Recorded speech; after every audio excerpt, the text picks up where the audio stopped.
في الفيديو ده هقول لكم على احسن قطعيه ممكن تاكلوها في اللحمه. مبدئيا كده اللحمه طبعا فيها حتت كتير جدا، في ناس بتحب الناعم منها وفي ناس بتحب الخشن، لكن لو انت بقى بتحب حته كده ناعمه كده تمشي معاك في الاطفال والناس الكبيره طعمها حلو، الحته دي ناس كتير ما تعرفهاش. ناس مثلا كتير جدا لما تيجي تبص على اللحمه كده مثلا على الفخده مثلا كده على الدبوس، تيجي تبص مثلا توري له الحته دي تقول له اقطع لك الحته دي، يقول لك لا يا عم دي كلها دسم وكلها مش حته حلوه ومش الكلام ده كله طبعا مفيش منه. الحته دي بالرغم ان هي تبان من بره ملبسه، لكن هي من جوه لحم احمر صافي جدا واطرى وانعم حته ممكن تاكلها. يعني لو لقيتها عند اي جزار، لو لقيتها موجوده عند اي جزار خدها على طول. شايفين الحته من جوه عامله ازاي؟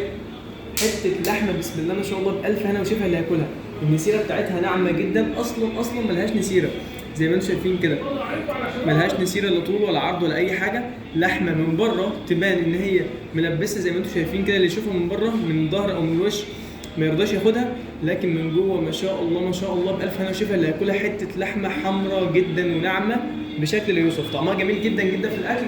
ما بتاخدش وقت في التسويه، ما بتاخدش وقت في التسويه، سواء هتعملها كباب حله هتعملها بقى كباب حله سواء كنت بقى تعملها كباب حله او شوربه او طبيخ او خضار او اي حاجه، اي تسويه بتنفع معاك. زي ما انتم شايفين ما شاء الله، شايفين الجمال بتاعها. بصوا شايفين الجمال، حته لحمه ناعمه جدا جدا جدا، فيها فواصل دسم بسيطه جدا بتدي طعم مع الاكل اول ما تستوي.